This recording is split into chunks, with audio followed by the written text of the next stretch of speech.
जय जिनेंद्र सभी को। स्वागत है आप सबका हमारे अपने परमागम ऑनर्स डिस्कशन क्लब में। I welcome all our teachers to the session.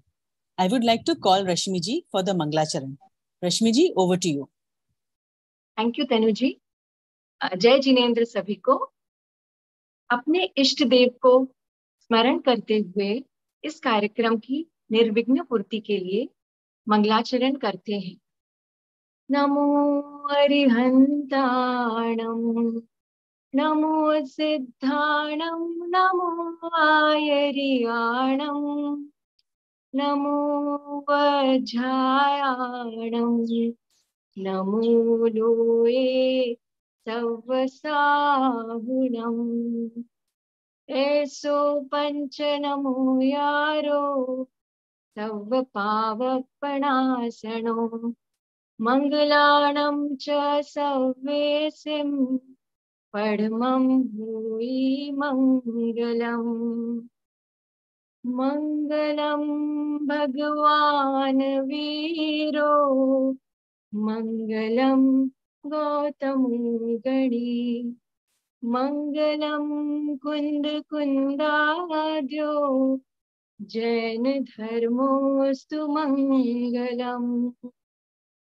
सर्वमंगल मांगल्यं सर्वकल्याणकारकम्, प्रधानं सर्वधर्माणां,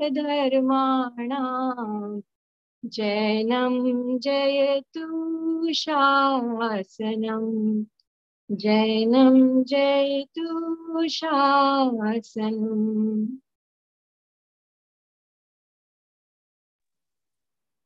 अब शुरू करते हैं आज की चैप्टर समरी, जो है बालबोध 3 चैप्टर 1 एंड 8 से देव दर्शन और जिनवानी स्तुति। इसको आज हमारी सोनल जी और रश्मि जी लेंगी। तो over to you Sonal ji. Thank you Tanu ji. जय जिनेंद्र सभी को।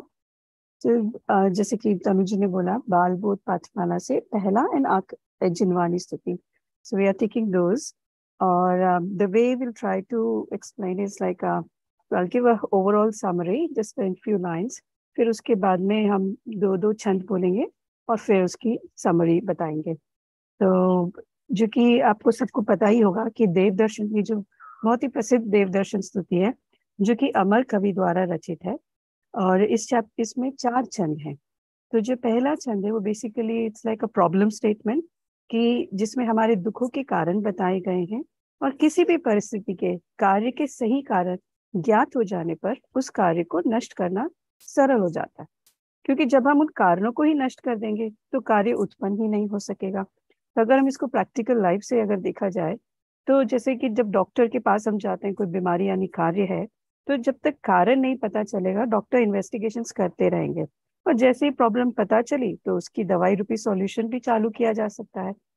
और जो दूसरा छंद है वो बेसिकली उसका सॉल्यूशन है, और अगर ये जो प्रॉब्लम्स हट जाएंगी तो हमारे उसके लाभ क्या क्या होंगे। तो जैसे कि लौकिक में क्योंकि हमें स्वस्थ और अस्वस्थ का डिफरेंस पता है, तो इसलिए हम उसे सॉल्व करने की इच्छा और लाभ हमें दोनों है भी, पता भी है और है भी।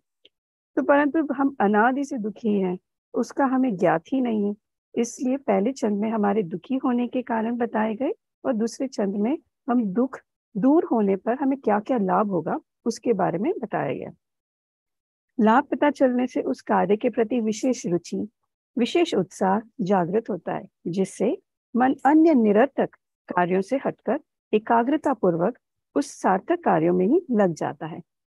तीसरा चंद जो है कि ज्ञानी भक्त जब अब इच्छा भाता है कि मैं भी इस मोक्ष मार्ग पर बढ़ूं और मुनि बन जाऊं, क्योंकि अब हमें लाभ जो पता चल गए, क्योंकि मुनि जीवन सभी प्रसंगों में समता रस में निमग्न आनंदमय जीवन का दूसरा नाम है।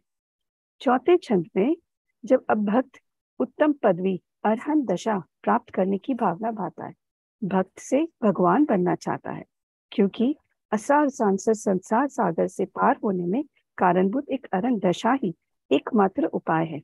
अपने परिपूर्ण ज्ञानानंद स्वभाव में पूर्ण रमणता की भावना भाता है। अब मैं स्तुति का उच्चारण करने के लिए रश्मि जी को रिक्वेस्ट करूंगी। तो Rashmi ji, over to you. I'll share my screen as well. Thank you Sonal ji. देव दर्शन स्तुति बोल रही हूँ मैं। अति पुण्य उदय मम आया, प्रभु तुमरा दर्शन पाया।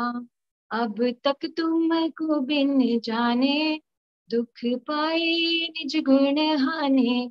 पाए अनंत दुख अब तक, जगत को निज जान कर। सर्वज्ञ भाषित जगत हित कर, धर्म नहीं पहचान कर।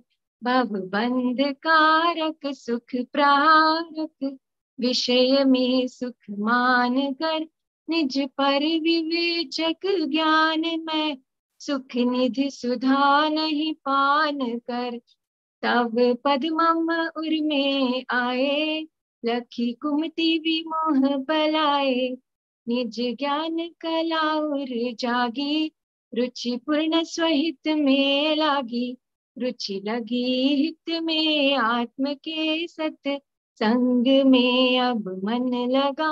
मन में हुई अब भावना, तब भक्ति में जाऊं रंगा। प्रिय वचन की हो टेव गुणी गण, गान में ही चित पगे। शुभ शास्त्र का नित हो मनन, मन दोष वादन ते भगे। Over to you Sonal ji. Thank you Rashmi ji. जैसे कि आपने सुना, कितनी मधुर और उसकी कितनी लाइंस इतनी सुंदर है कि अनंत पुण्य का उदय हुआ है, जिसमें हमें प्रभु आपका दर्शन हो पाया है। आज तक की जो हमने अभी तक जो भूले की हैं, हमने क्या क्या नहीं पहचाना है, यह हम देखते हैं। तो आप जैसे देख सकते हैं स्क्रीन पर भी कि इसमें 5 लाइंस बताई गई हैं, 5 उसमें कारण बताए गए हैं कि क्या क्या भूले करी हमने। जैसे कि वास्तविक वीतरागी सर्वे के भगवान को नहीं पहचाना, अपने अनंत गुणों को अर्थात अपने अनंत वैभव को भूल जाना, उनकी पहचान नहीं होना तथा जगत को अपना मानना। सर्वज्ञ द्वारा बताए गए हितकारी धर्म की पहचान नहीं होना, संसार का बंद करने वाले या बढ़ाने वाले और सुख को नष्ट करने वाले पंचेंद्रिय विषय भोगों में सुख मानना, अपने और पराये के भेद ज्ञान में सुख के भंडार स्वरूप आत्मज्ञान मई अमृत का पान नहीं करना। तो यह सब हमारी अनादि की भूलें हैं और दुखों के कारण है। अब सेकंड छंद के ऊपर देखते हैं। जिनेंद्र भगवान की पहचान हो जाने से हमें अनंत लाभ होते हैं, पर इस स्तुति में जो डिफाइन करे गए हम उनको देखते हैं।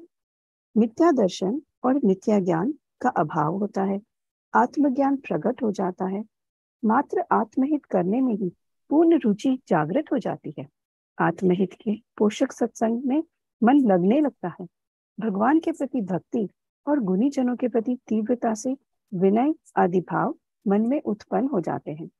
एकमात्र हितकारी प्रिय वचन बोलने की ही आदत बन जाती है तथा दूसरों के दोष कहने में मन नहीं लगता है। गुणी जनों के गुणों का वर्णन करने में मन रम जाता है। कल्याणकारी वीतरागी शास्त्रों का सतत अध्ययन मनन करने का भाव जागृत हो जाता है, इत्यादि अन्य लाभ जिनेंद्र भगवान को पहचान कर प्राप्त होते हैं। Over to you Rashmi ji. Thank you Sonal ji. कब समता और मेला कर, द्वादश अनुप्रेक्षा भाकर।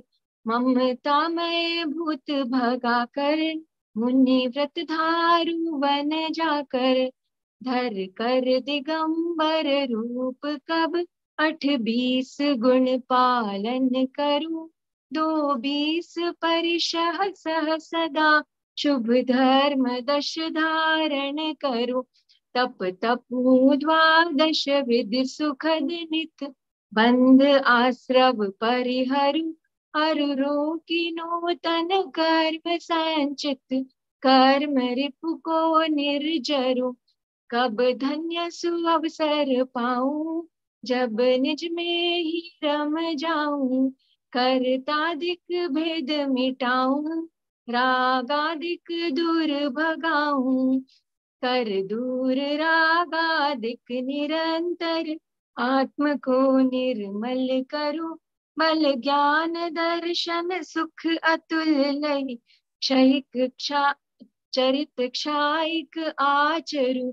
आनंद कंद जिनेंद्र बन, उपदेश को नित उच्चरू, आवे अमर कब सुखद दिन, जब दुखद भव सागर तरु।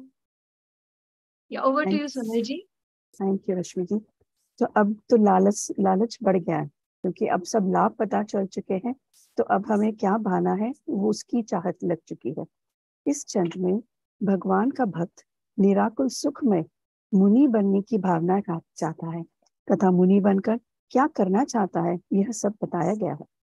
भगवान का भक्त जंगल में जाकर ममता रूपी पिशाच को नष्ट कर समतामय अनुप्रेक्षा यानी 12 भावना को भाकर अत्यंत वैराग्यवती संपन्न नग्न दिगंबर भावनेवी मुनि बनना चाहता है। मुनि बनकर 28 मूल गुण जैसे कि 5 महाव्रत, 5 समिति, 5 इंद्रिय विजय, 6 आवश्यक, 7 गुण, ऐसे 28 मूल गुणों का निर्दोष पालन करते हुए 22 परिशय यानी प्रकृति पर पद विविध परिस्थितियां, निर्दोष पालन परिशयों को समता भाव से सहन करते हुए कल्याणकारी उत्तम क्षमा आदि 10 धर्मों को धारण करना चाहता है। सुखदायी अंतरंग 6, बहिरंग 6 ऐसे 12 प्रकार के तपों को विधिवत तपना चाहता है। सभी प्रकार के आश्रय और बंध को नष्ट कर संवर और निर्जरा प्राप्त करना चाहता है। अब चौथे छंद में, अभी तक तो हमने मुनि बनने की भावना भाई है, अब चौथे छंद में मुनि पद पे भी नहीं चलेगा, अब हमें अरहंत दशा पानी है। तो इस पद्य में असार संसार सागर से पार होने में कारणभूत अरहंत दशा को प्राप्त करने के एकमात्र उपाय रूप अपने परिपूर्ण ज्ञानानंद स्वभाव में पूर्ण रमणता की भावना भाई गई है। अनंत आकुलतामय कर्ता कर्म आदि भेदों को तथा रागादि विकारों को नष्ट करके आनंद के कण अनंत चतुष्टय संपन्न जीवों को समीचीन मार्ग बताने वाले अरहंत भाव बनने की भावना पाई गई। इसके अतिरिक्त परम सुखी होने का कोई दूसरा मार्ग नहीं है। इस प्रकार परम निराकुल सुख का यथार्थ मार्ग इसमें बताया गया है। इस प्रकार यह स्तुति में देव दर्शन से लेकर देव बनने तक की भावना ही नहीं, भक्त से भगवान बनने की पूरी प्रक्रिया बताई। कितनी सुंदर स्तुति है। तो अब हम बालबोध भाग 3 की जिनवानी स्तुति देखते हैं। Over to you Rashmi ji. Thank you Sonal ji. जिनवानी स्तुति। वीर हिमाचल ते निकसी गुर, गौतम के मुख कुंडी ढरे है, मोह महाचल भेद चली, जग की जड़ता तप दूर करे है, ज्ञान पायो निधि माहिरली, बहुभंग तरंग निसोचरी है, ताशुच शारद गंग नदी प्रति में अंजलि कर शीश धरी है, या जग मंदिर में अनिवार अज्ञान अंधेर छयो अति भारी, श्री जिन की धुनि दीप शिखा सम, जो नहीं होत प्रकाशन हारी, तो किस भांति पदार्थ भांति, कहाँ लहते रहते अभिकारी, या विधि संत कहे धुनि है धनी है जिन बैन बड़े उपकारी। जिनवानी माता की जय। Over to you Sunil ji. Thank you Rashmi ji, and sorry कि इसमें लास्ट के 2 पद नहीं है, I am so sorry for that. तो हमने देखा ये जिनवानी स्तुति हमें 2 इसमें एक कई जगह पे भूधर दास जी द्वारा रचित लिखा है और कहीं पे संत लाल जी द्वारा पता के चला है। तो ये थोड़ा सा इन्वेस्टिगेट करना पड़ेगा कि एक्चुअली में क्या है। तो अलग अलग बुक्स में अलग अलग नाम बताए गए हैं।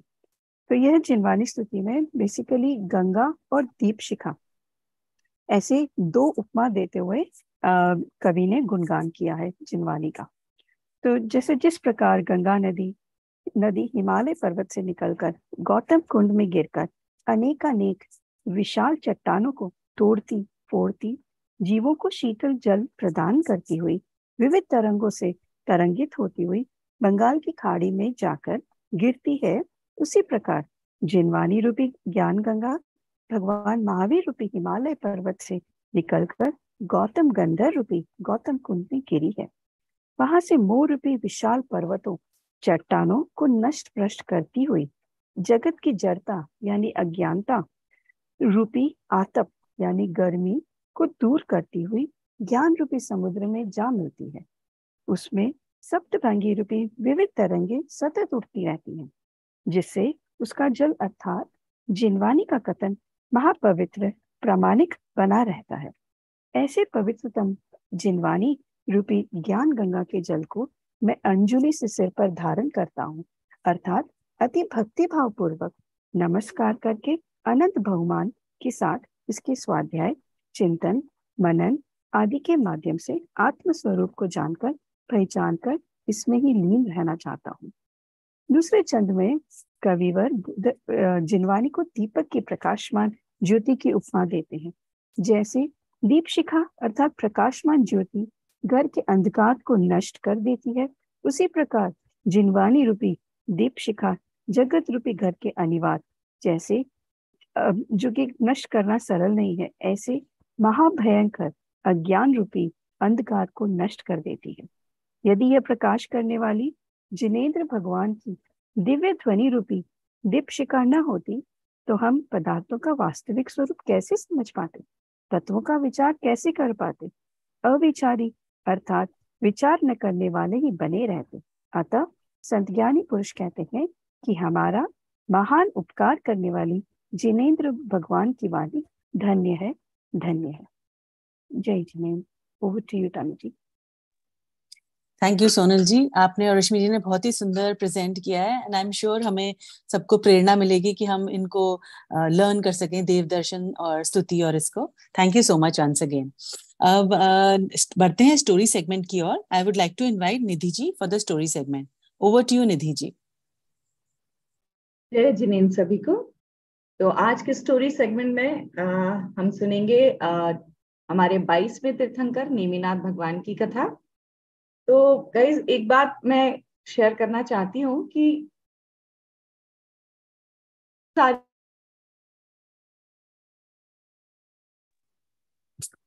निधि जी आपका वॉइस ब्रेक हो रहा है।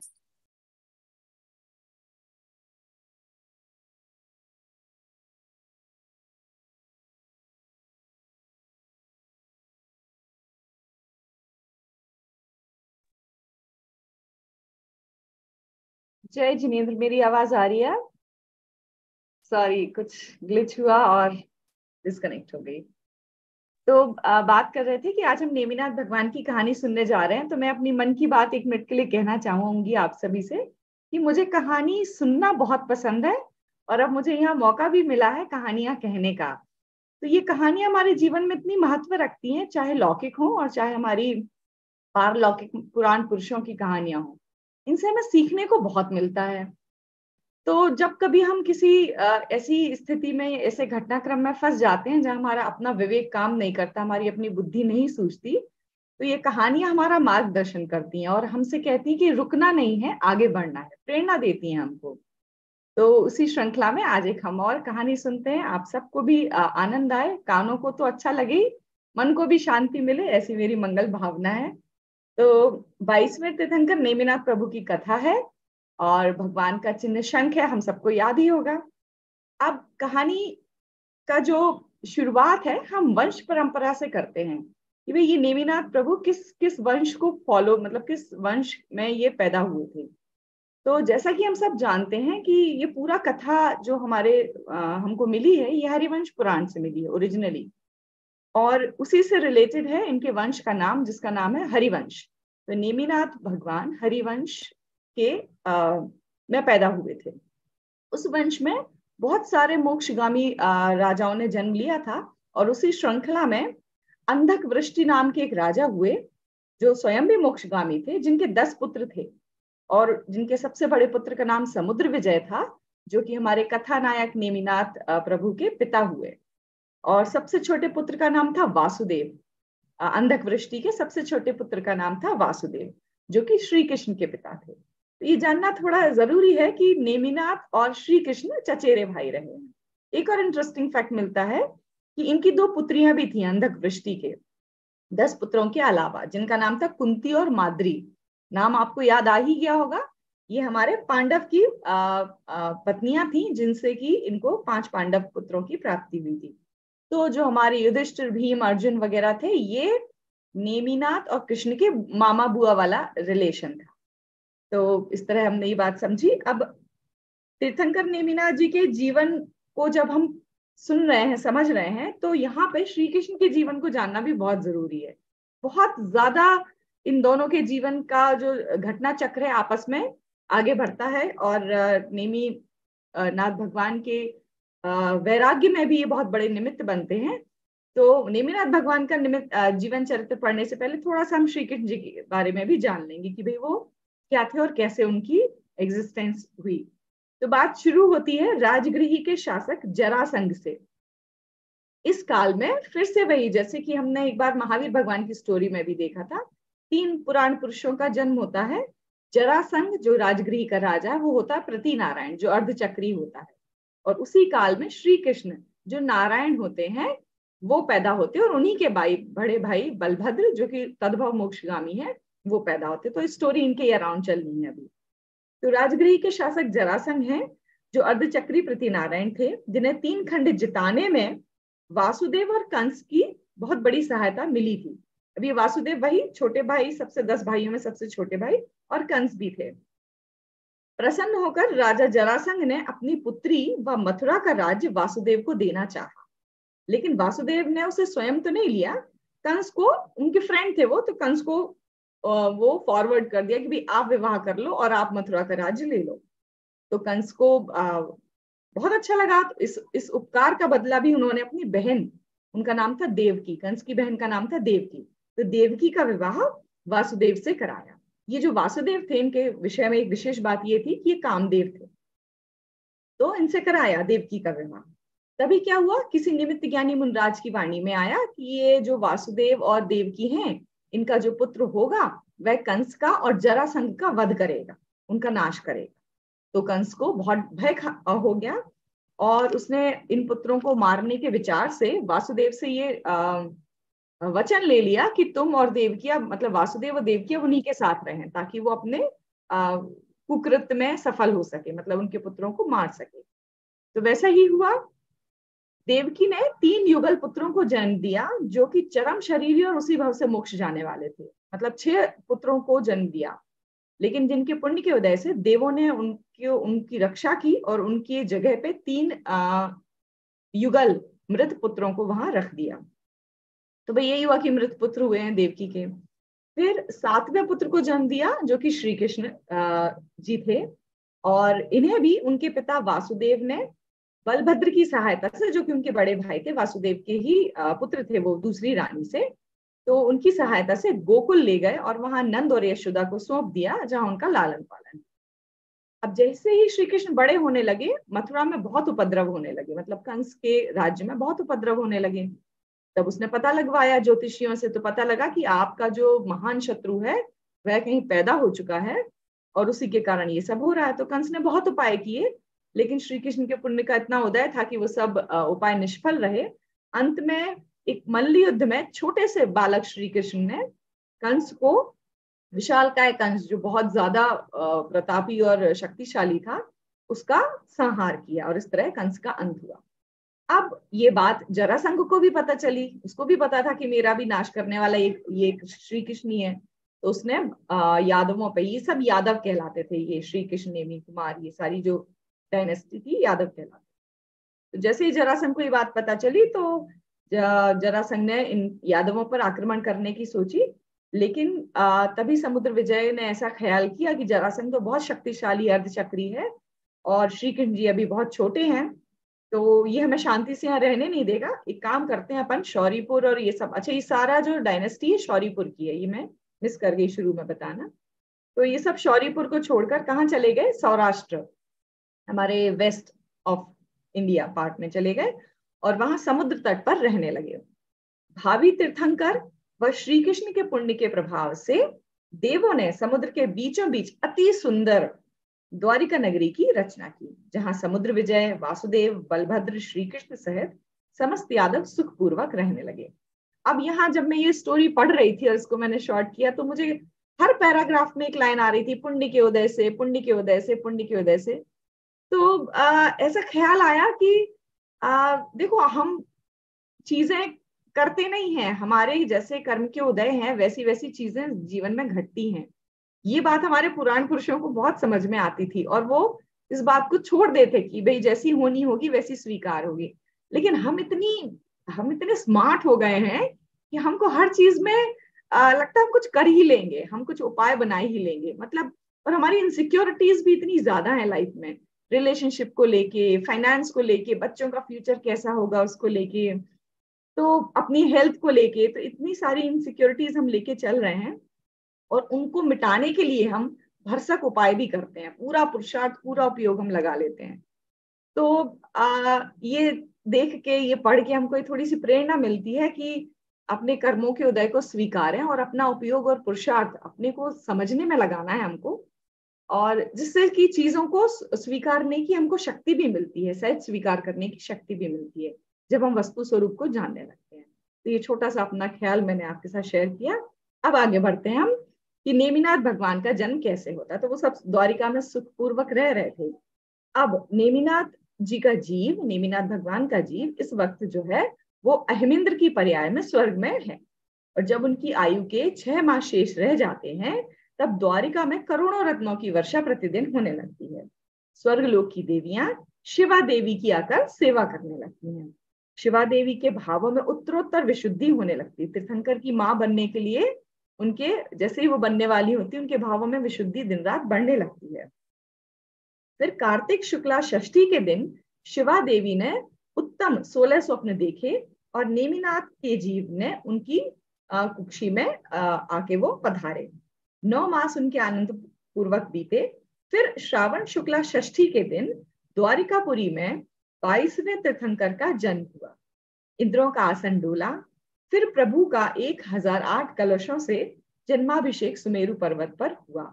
इंद्रों ने हजारों नेत्र बनाकर बालक प्रभु की के दर्शन किए और 1008 नामों से उनकी स्तुति की। और ये प्रभु धर्म रूपी रथ के चक्र की नेमी यानी धुरी के समान है, इसलिए इनका नाम नेमिनाथ रखा। तो अभी पता चला कि नेमी का अर्थ होता है धुरी, मतलब जो पॉटर्स व्हील होता है उसकी जो कीली होती है उसको धुरी कहते हैं, और उसी को नेमी भी कहते हैं। इसलिए भगवान का इस तरह नेमिनाथ नाम रखा गया। सभी परिवारजन भी बहुत खुश थे कि भाई हम तीर्थंकर के इतने क्लोज रहने वाले हैं। सबने खूब सेलिब्रेशन किया। यहाँ पर बताते हैं कि नेमिनाथ भगवान की आयु 1000 वर्ष थी और उनकी ऊंचाई 10 धनुष या 60 फीट थी। और अब एक विशेष घटना घटती है द्वारिकापुरी में कि कोई व्यापारी अपनी राह भूलकर द्वारिकापुरी में उसका जहाज भटकते हुए पहुंच जाता है। उसका पुण्य तेज होता है, उसको बहुत व्यापार में फायदा होता है, और वहां से वह कुछ अमूल्य रत्न लेकर अपने शहर, कहाँ, राजगृह, जहाँ पे जरासंध राज्य करते थे, वहां पर वापस आया। और जरासंध को अमूल्य रत्न, ऐसे रत्न थे कि उसने पहले कभी नहीं देखे थे, और उनको भेंट किए जरासंध को। तो जरासंध भी बहुत चौंके कि ऐसे अमूल्य रत्न तुम कहाँ से लाए हो। तो वह बताता है कि वह द्वारिकापुरी गया था, वहां श्री कृष्ण के तीर्थंकर भाई नेमि कुंवर का जन्म हुआ है, वहां देवों ने इस तरह के बहुमूल्य रत्नों की वर्षा की, ये वही। अब यादवों का नाम सुनकर जरासंध फिर से भड़क गया, उसको बहुत क्रोध आया, और क्योंकि वो ढूंढ रहा था काफी समय से और उसको पता मिल गया कि ये कहाँ पे जाके रह रहे हैं। तो उसने सुदर्शन चक्र अपना लिया और अपनी विशाल सेना को लेकर सौराष्ट्र की ओर वह बढ़ गया। इधर श्री कृष्ण को भी इन बातों की खबर हो गई और वे भी युद्ध के मैदान में आ गए। अब क्योंकि जहां तीर्थंकर होते हैं वहां हिंसा आदि काम नहीं होते, तो ये जो युद्ध है वो कुरुक्षेत्र में हुआ, लगभग बीच में, हमारे हरियाणा पंजाब वाला जो साइड है कुरुक्षेत्र, वहां हुआ। कुरुक्षेत्र में यह महायुद्ध हुआ जिसे हम लोक प्रचलित भाषा महाभारत के नाम से जानते हैं। बेसिकली हुआ ये जरासंध और श्री कृष्ण के बीच था, मगर इसमें भीष्म, कर्ण, द्रोण, जयद्रथ, अश्वत्थामा, दुर्योधन, दुशासन आदि जरासंध के पक्ष में थे, और श्री कृष्ण के पक्ष में 5 पांडव, राजा उग्रसेन, राजा द्रुपद आदि शूरवीर योद्धा थे। विजय श्री कृष्ण की ही हुई और वे अर्धचक्री बने। तो ये जैसा हम 3 इन महापुरुषों का देखते हैं, बिल्कुल वैसे ही घटना चक्र घटा, इसलिए मैंने इस बात को बहुत डिटेल में रिपीट नहीं किया। अब वापस चलते हैं, एक और अद्भुत घटना होती है। द्वारिका की राज्यसभा लगी हुई है, जहां एक और तो वर्तमान तीर्थंकर बैठे हैं और एक और भावी तीर्थंकर, श्री कृष्ण के जी भावी तीर्थंकर होने वाले हैं, वो बैठे हैं। अब राज्यसभा में बहुत प्रकार की चर्चाएं होती हैं, तो एक दिन ऐसे ही चर्चा निकली कि सर्वाधिक बलवान है कौन। हम सब इतने यादव महायोद्धा बैठे हैं, इन सब में सबसे ज्यादा बलवान कौन है। किसी ने कहा भीम है, किसी ने कहा अर्जुन है, किसी ने कहा श्री कृष्ण है। कईयों ने बलभद्र के बल की बहुत प्रशंसा की। अंत में बलभद्र ने हंसते हुए कहा, सभाजनों, यह नेमी कुमार विराजमान है, वे ही सबसे अधिक बलवान है। अंत में श्री कृष्ण व नेमी कुंवर के बल की परीक्षा हुई और नेमी कुमार के बल की सर्वोच्चता सिद्ध हुई। सभी ने उनके बल की भूरी भूरी प्रशंसा की। इस घटना के बाद श्री कृष्ण को चिंता रहने लगी कि कहीं ये मेरा राज्य ना ले ले। वो इनसिक्योर हो गए कि नेमी कुमार तो मुझसे ज्यादा बलवान है, सबको पता है तीर्थंकर होने वाले हैं, पर पता नहीं ऐसा ना हो कि ये मेरा राज्य हड़प लें। मतलब इस राज्य के उत्तराधिकारी तो वो लीगली हैं ही, क्योंकि समुद्र विजय सबसे बड़े पुत्र हैं और उनके पुत्र नेमी कुमार। तो इस तरह की उनको इनसिक्योरिटी हो गई।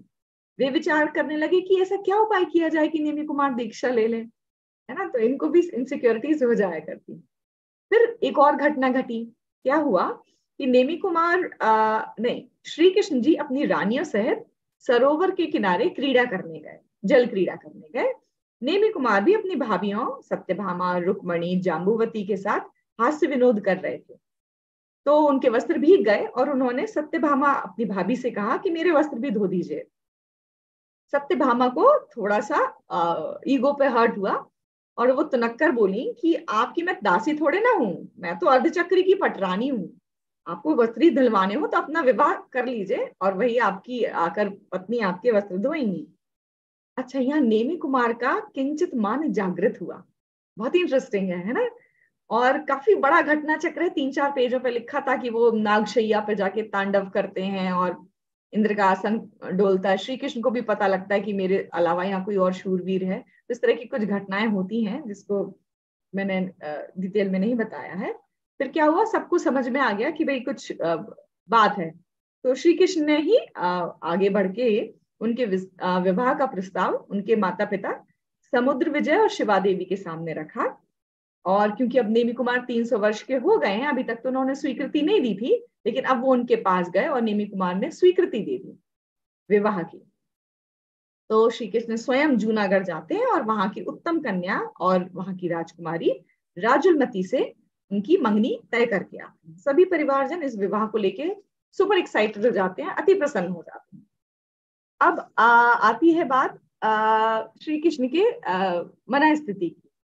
तो श्री कृष्ण जी कर तो सब सही रहे थे, लेकिन अभी इनकी चिंता और बढ़ गई कि 2 घटनाएं ऑलरेडी हो गई थी, वो राज्यसभा वाली और ये सत्यभामा वाली।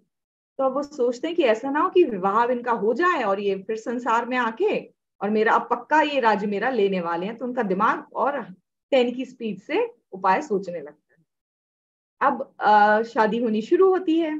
नेमी कुमार दूल्हा बन के बारात लेकर राजुल को वरने जूनागढ़ की ओर चलते हैं। श्री कृष्ण और बलभद्र जैसे महापुरुष जिस का संचालन कर रहे हो, ऐसी बारात की शोभा का क्या ही कहना। तो बहुत सुंदर बारात, काफी वर्णन आता है हरिवंश पुराण में इस बारात का। बहुत ही सुंदर बारात जूनागढ़ की ओर चलती है। राजमहल के झरोखे से सहेलियों के साथ विनोद करती राजुल अपने वर को एकटक निहारती रहती है। इतने में ही मूक पशुओं के क्रंदन का स्वर नेमी कुमार के कानों में पड़ता है और वो पता लगाते हैं। तो ऐसा पता चलता है कि श्री कृष्ण की आज्ञा से ही इन्हें यहाँ बांधा गया है ना। श्री कृष्ण अपना चाल चलने में सफल हो जाते हैं, कुछ क्रिएट करते हैं इस तरह की वो चीज। उनका जो रखवाला है ना, उन मूक पशुओं का जो बाड़े में बंधे थे, उस रखवाले से पूछा गया तो उसने बताया कि श्री कृष्ण जी ने ऐसा कह रखा है कि यदि आप नेमी कुमार कुछ पूछें तो उन्हें यह बता देना कि बारातियों के मांसाहार के लिए यहाँ इन्हें बांधा रखा है। अब ये तो संभव नहीं है कि तीर्थंकर की बारात, भावी तीर्थंकर जीव की बारात निकले और कोई मांसाहारी हो। ये सब प्रपंच था जो श्री कृष्ण ने किया था। नेमी कुमार भी अवधि ज्ञानी थे, उन्होंने श्री कृष्ण की योजना जान ली और विचार किया कि श्री कृष्ण धन्य है तुम्हें, तुम्हारे मायाचार ने मुझे वैराग्य का निमित्त कराया, तुम मेरे वैराग्य का निमित्त बने। तुम अपना राज्य भोगो और संभालो, मैं अपने मोक्ष साम्राज्य की साधना करूंगा नहीं चाहिए मुझे तुम्हारा राज्य और नहीं करना है मुझे ये विवाह। ये जैसे ही उन्होंने निर्णय किया, चारों ओर हाहाकार मच गया, परिवार जन सभी में एक खलबली थी कि हुआ क्या, जो कि नेमी कुमार वैराग्य ले रहे हैं। खैर जो होना था वो हो ही गया।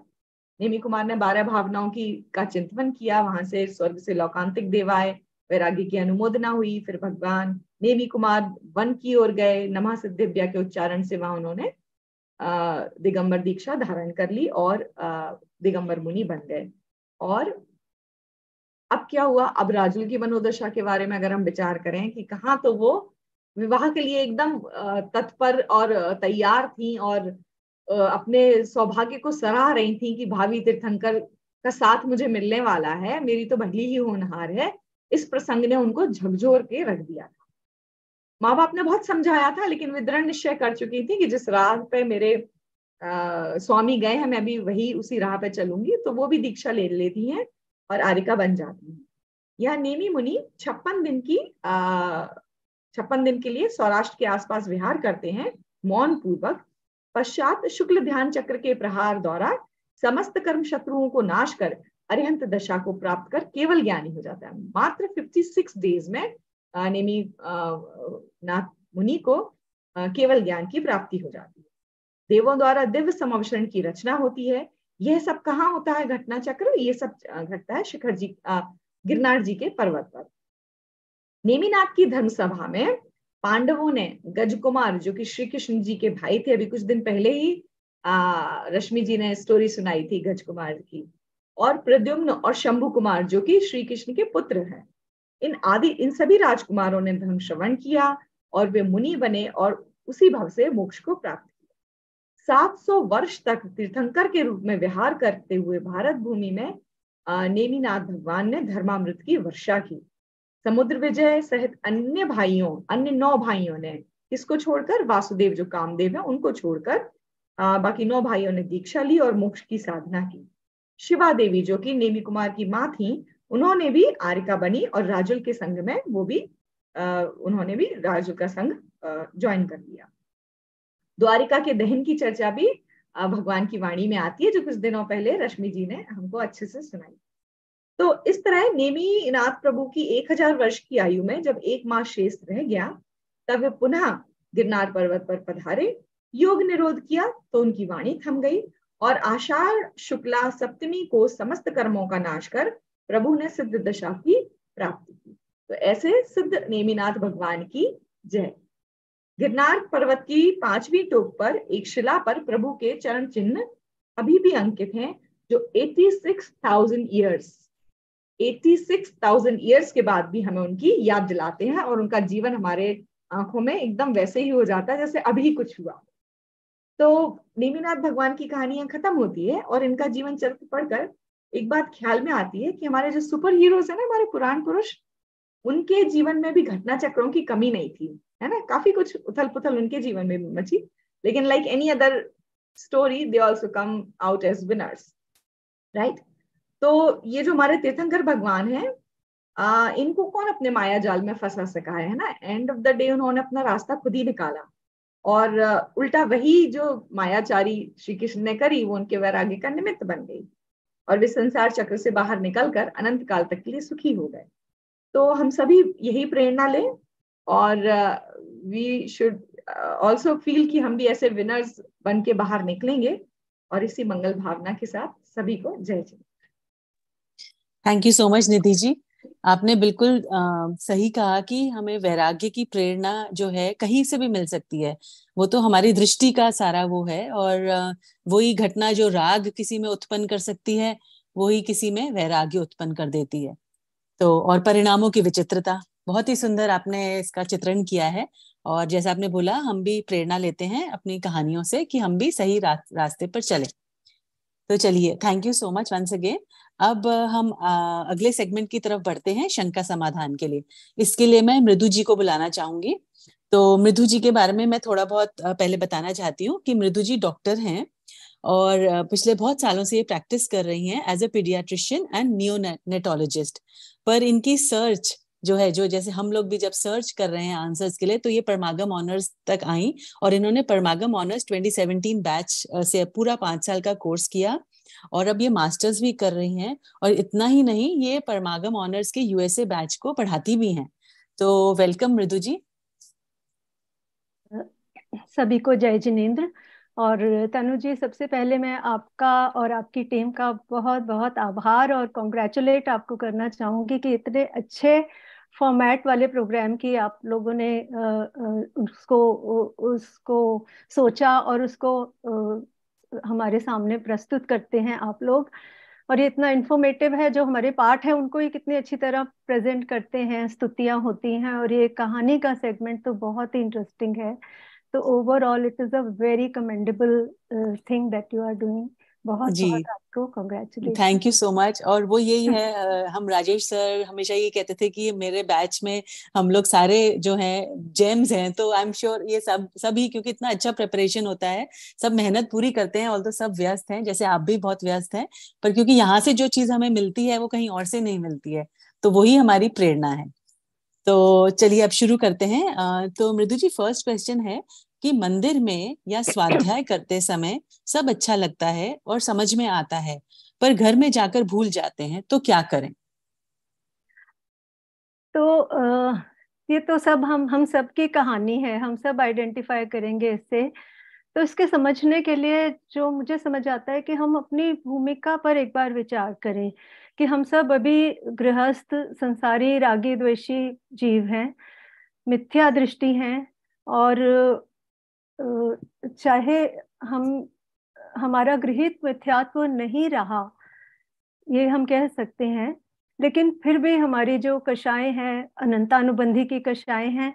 तो जैसे निधि जी ने अभी बताया अपनी कहानी में कि हम कितनी कितनी आकुलताओं में उलझे रहते हैं। शरीर का अपनत्व है, हमें अपने परिवार का ममत्व है, बहुत जबरदस्त कर्तृत्व बुद्धि है। तो आकुलताओं में घिरा रहना हमारी सेकंड नेचर हो गया है।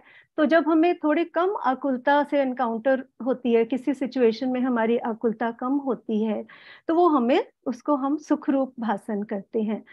तो जैसे हमारा गृहित मिथ्या तो नहीं रहा, तो हमें सच्चे देव का स्वरूप समझ में आता है। और भगवान को मंदिर में देखकर, उनकी पूर्ण निराकुल छवि देखकर हमें बहुत शांति मिलती है। और हमें ये भी समझ में आता है उनकी बात सुन के कि हमारी अपनी आत्मा में ही ये अनंत ज्ञान, शुक्ति, सुख और शांति है, जिसके आश्रय से हम वही पद प्राप्त कर सकते हैं, वैसी ही निराकुलता ले सकते हैं जो कि उनके पास है।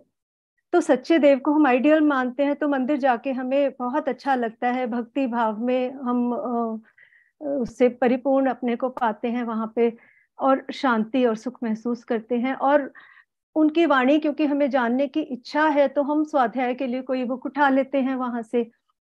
अब होता क्या है कि कोई भी बुक हम खोलते हैं, किसी पृष्ठ पे खोला, उसको पढ़ने में हमें भक्ति भाव, मुझे लगता है उस वक्त ज्यादा होता है, रादर देन इस तरह जब हम अनसिस्टमैटिकली कोई भी शास्त्र खोलकर बैठेंगे तो कुछ समझ में आएगा, कुछ समझ नहीं आएगा, आगा पीछा हमें पता नहीं होगा। तो हमारे लिए हमारी आकुलता दूर करने के लिए वो बहुत कार्यकारी होता नहीं है। तो जैसे ही भी हम वापस अपने मंदिर से बाहर आते हैं, हम वापस उसी भूमिका में आ जाते हैं। हमारा मंदिर जाने से हमारी आत्मा की विशुद्धि या हमारी हमारी कषायों में कोई तीव्रता में कोई कमी होती है, क्योंकि हमारा गुण स्थान वही रहता है, उसी वापस जिंदगी में हम चले जाते हैं, और उस स्वाध्याय का भी हमें फल नहीं मिल पाता। तो हम क्या करें? तो उसमें भगवान को हमने अपना आइडियल मान लिया है, इतना हमें समझ है, और हम उस पूर्ण निराकुलता को प्राप्त भी करना चाहते हैं। और ये तो हमें इसके लिए करना क्या है कि भगवान की वाणी तो हमारे पास है, स्वयं भगवान इस युग में नहीं है, तो हम उनको देखें तो सही, हमें क्या वस्तु स्वरूप समझा रहे हैं और क्या तरीका बता रहे हैं वो निराकुलता प्राप्त करने का। तो ये स्वाध्याय हमारे सबके सौभाग्य से हमें तो आजकल इतनी आसानी से प्राप्त है। स्वाध्याय के जो जो जो जरिए हो सकते हैं, परमागम ऑनर्स जैसे कोर्सेज हैं जो कि स्वाध्याय के मतलब देव की वाणी को, शास्त्रों को हमारे तक बहुत सिस्टमैटिक तरीके से हमें देने के लिए तैयार है, हमें दे रहे हैं। उसके अलावा भी कोर्सेज हैं, आई am sure everybody would be aware कि टोडरमल स्मारक से भी पाठशालाएं हैं, और बहुत सारे शास्त्री जो समाज में आज हैं वो भी बहुत सारे ये सिस्टमैटिक हमें स्टडी कराने को तैयार हैं। तो हमें स्वाध्याय का के लिए प्रेरित होना चाहिए और स्वाध्याय को समझना चाहिए है क्या स्वाध्याय। ये ऐसे बुक उठा के पढ़ लेने से तो हमारी बात नहीं बनती है। तो हमें स्वाध्याय का एम क्लियर होना चाहिए कि वो पूर्ण निराकुलता, मोक्ष हमारा एम होना चाहिए। और उसके लिए जो सबसे पहला कदम है कि सम्यक दृष्टि तो हमें हो, तो उसके लिए हमें वस्तु स्वरूप का ज्ञान होना चाहिए। तो सिस्टमैटिक हमें स्वाध्याय हम लोग ज्वाइन करें, फिर स्वाध्याय को स्वाध्याय के तरीके से करें। जो उसकी 5 अंग होते हैं, जो हिस्से होते हैं स्वाध्याय के, कि हम वाचना तो हम कर लेते हैं, पढ़ लेते हैं शास्त्र को, लेकिन उसके बारे में जो हमें क्वेश्चंस हैं तो उसमें परीक्षना भी आता है स्वाध्याय में। फिर क्वेश्चंस पूछ के अपनी शंकाएं दूर करना, फिर उसमें अनुप्रेक्षा मतलब बार बार उसके बारे में चिंतन करना, ताकि हमें क्लैरिटी हो कि हम जो भी हम पढ़ रहे हैं, जो वस्तु स्वरूप हमें पता चल रही है, अपने प्रयोजन भूत क्या है वो पता चल रहा है। और फिर उसके बाद अनुप्रेक्षा के बाद आमनाए मतलब बार बार पढ़ना। हम सभी समझते होंगे कि एक बार पढ़ के हम कुछ थोड़ा सा ग्रहण करते हैं, दूसरी तीसरी चौथी बार कुछ और ग्रहण करते हैं, और पुरानी मान्यता में जो कुछ उल्टा ग्रहण कर लिया था उसको करेक्ट करते हैं। और उसके बाद स्वाध्याय का अंग होता है ये उपदेश। जब हम किसी के सामने बोलते हैं किसी को समझाने के लिए, तो बहुत सारी क्लैरिटी हमें उससे मिलती है। और जो मैंने कहा पहले कि हमें एम ध्यान रखना है अपना, कि स्वाध्याय में ही ना अटक जाए। स्वाध्याय हमारे जीवन का उद्देश्य नहीं है। हमारा उद्देश्य तो मोक्ष प्राप्ति और उसके लिए सम्यक दर्शन की प्राप्ति सबसे पहले। तो हमें स्वाध्याय को भी एक स्टेपिंग स्टोन की तरह यूज करके अंत में हमें अपनी मिथ्या जो हमारी मान्यता है, अपने श्रद्धा ज्ञान गुण को फिक्स करना है। तो हमारी कषाएं और कषाएं क्योंकि आकुलता है, they are exactly equivalent of आकुलताएं कषाएं जो है। तो हमारी कषाएं कम होगी तो हमारे जीवन में खुद शांति आएगी, वो मंदिर जैसी शांति की भावना हमारे पास सदा रहेगी। तो इस दृष्टि से हमें स्वाध्याय करना, मुझे लगता है ये सब करके हम डेफिनेटली हमें इस पर्पज में सिद्धि मिलेगा, इस हल होगी ये हमारी समस्या। जी बहुत अच्छा मृत्यु जी, बिल्कुल। और जैसा हमने सुना भी है कि आपने बिल्कुल बहुत अच्छा लगाया कि यहाँ पे भी हमें एक डिसिप्लिन मेंटेन करना पड़ेगा। जैसे एक आप ही डॉक्टर बने तो इसके लिए आपने कितनी पढ़ाई करी, and that did not just mean कि क्लास में पढ़े आप आके रिवाइज भी करते थे। जैसे अभी आपने पूरा स्वाध्याय के 5 अंग बताए, तो वो हमें करना चाहिए, और रिवाइज, मेहनत, स्केड्यूल सब यहाँ पे we'll have to do that. Thank you so much. I am sure answer हुआ होगा ये क्वेश्चन। सो अब नेक्स्ट क्वेश्चन है मृदु जी, कि लोग कहते हैं कि शुभ भाव करते करते सम्यक दर्शन हो जाएगा, ऐसा कैसे होगा? तो जैसे मैंने बताया, हम सब अगर अपनी भूमिका को याद रखें कि मिथ्या दृष्टि सम्यक दृष्टि, मिथ्या दृष्टि जीव हैं हम, तीव्र कषायों के साथ हैं, तो हमारी भूमिका में हमें शुभ भाव आएंगे। जब हम धर्म का सोचेंगे तो शुभ भाव जैसे कि देव स्तुति, मंदिर जाना और अणुव्रत लेना, संयम के नियम लेना, इस तरह की भावनाएं हमारे मन में आएंगी ही आएंगी। क्योंकि हमने गुरुओं के आचरण को सुना है, हम देखते हैं कि वो कैसे संयम को पालते हैं। मतलब ये जो जो निश्चय, जो हमारा चारित्र है, उसके अकम्पनीमेंट्स हमने अपनी कहानियों में पढ़े हैं, देखे हैं। तो उस सब को हम व्यवहार मोक्ष मार्ग को भी हम लेकर हमारे मन में वो शुभ भावों के प्रति हमें वो अच्छे लगते हैं। और देव शास्त्र, देव सच्चे देव हमारे आइडियल हैं, उनके प्रति महिमा आती है। और साथ ही स्वाध्याय का, उनकी वाणी जानने का वो आता है। तो ये सब चीजें शुभ भाव ही हैं, कि स्वाध्याय का भाव है, दयादान का भाव है, और उसके अलावा भी हमें बहुत सारे अलग शुभ भाव होते हैं अपने, जैसे समाज का कल्याण करें और दान वगैरह करें, तो ये हमारी भूमिका में हमें आएंगे। तो जो हमें समझना है कि जो धर्म है, हम सम्यक दृष्टि प्राप्त करने की कोशिश कर रहे हैं ना, तो सम्यक दृष्टि क्या है? मेरे श्रद्धा गुण की विकारी पर्याय है। मेरा श्रद्धा गुण अभी मिथ्या है, तो आत्मा का गुण मैं कैसे फिक्स करूंगी? वो मैं आत्मा के आश्रय से ही करूंगी। गलती जो हम कर बैठते हैं, हम शुभ भाव करते करते हम इतने, हमें जो शांति मिलती है हम उसी को धर्म मान बैठते हैं, उसमें हमें उपादेयता, परम उपादेय हमें वही लगने लगता है, तो हम उसी दिशा में चल पड़ते हैं। तो शुभ भाव को कि ये तो मेरी भूमिका में आएगा ही आएगा जब मैं आत्मा की धर्म की तरफ बढ़ूंगा, आत्मोन्नति की तरफ बढ़ने की कोशिश करूंगा कि मुझे उनमें मुझे हेयता दिखनी चाहिए कि मुझे ये भी छोड़कर, ये मेरे सहचरी होंगे लेकिन इनको भी छोड़कर, ये उपादेय नहीं है मेरे लिए, मुझे आत्मा की विशुद्धि की तरफ बढ़ना है।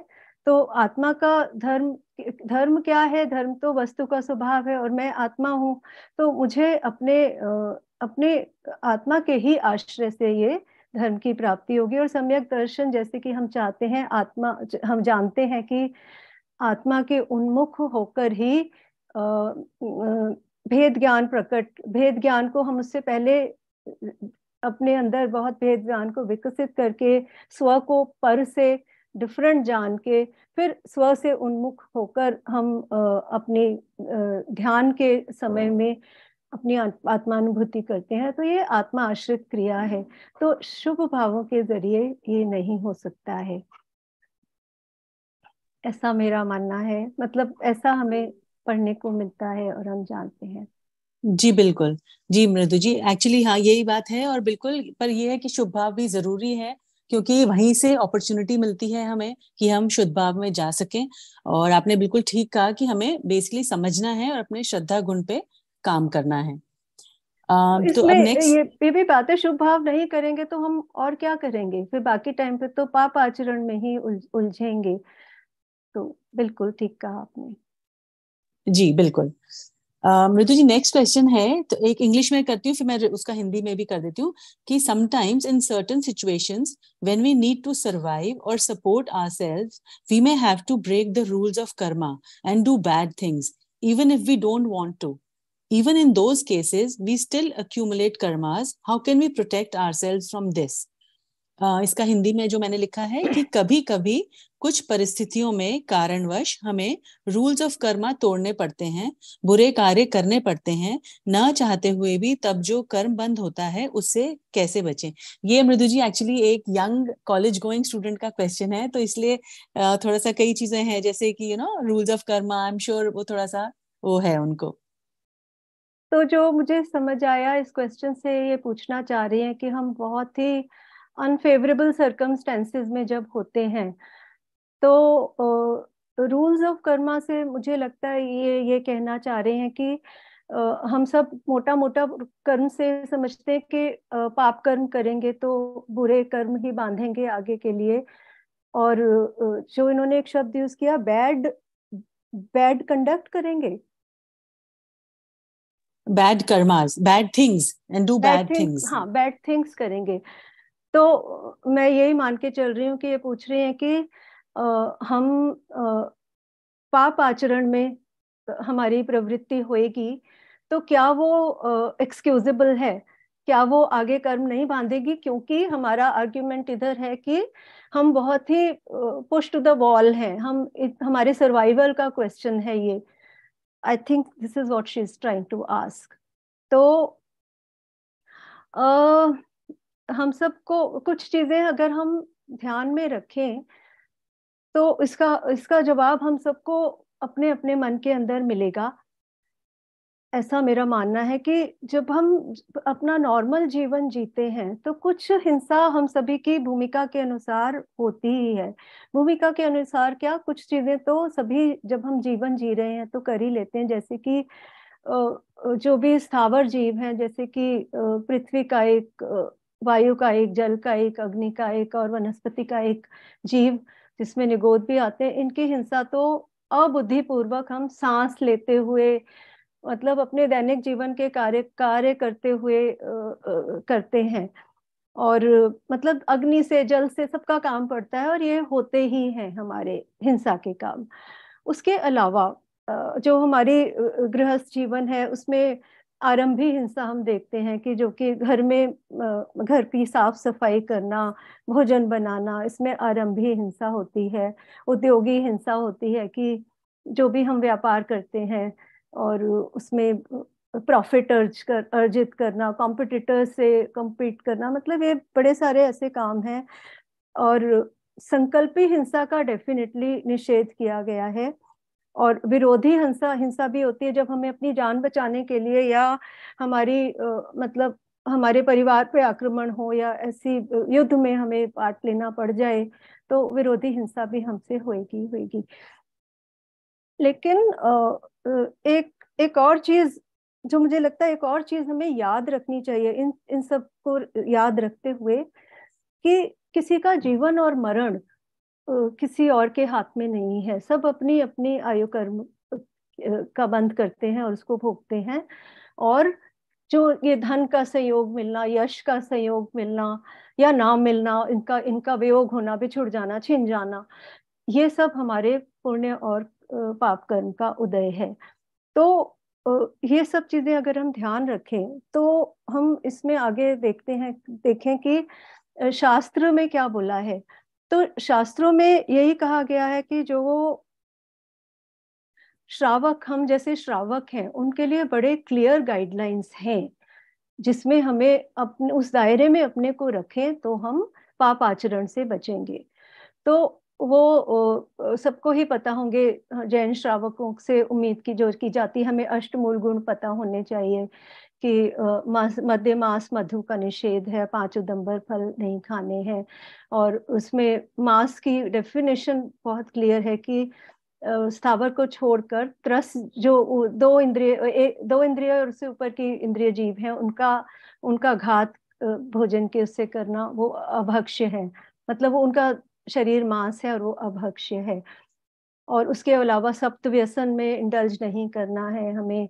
और ये एक और जो बात हर जगह हम पढ़ते हैं कि अन्याय, अनीति और अभक्ष्य, इससे हमें हर सिचुएशन में बचना है। तो इसमें भी अभक्ष्य में डेफिनेशन बड़ी क्लियर है कि मांस भक्षण मतलब वो अलाउड नहीं है हमें। और जो भी लौकिक दृष्टि से अन्याय और अनीति है वो हम सबको समझ आती है, पाप आचरण क्या है, वो उससे भी बचना है। तो इस सब के दायरे में रहकर अगर हम अपनी थिंकिंग रखेंगे, और जो अभी हिंसा की डेफिनेशन भी मैंने सबको रिकॉल हुई होगी कि किसी का जीवन मरण ऐसा मेरे उसमें नहीं है। हिंसा मेनली क्या है, जैसे कि आचार्य अमृतचंद्र ने भी कहा है कि मेरे मन में कषाय भावों की उत्पत्ति ही हिंसा है और उनका ना उत्पन्न होना ही अहिंसा है।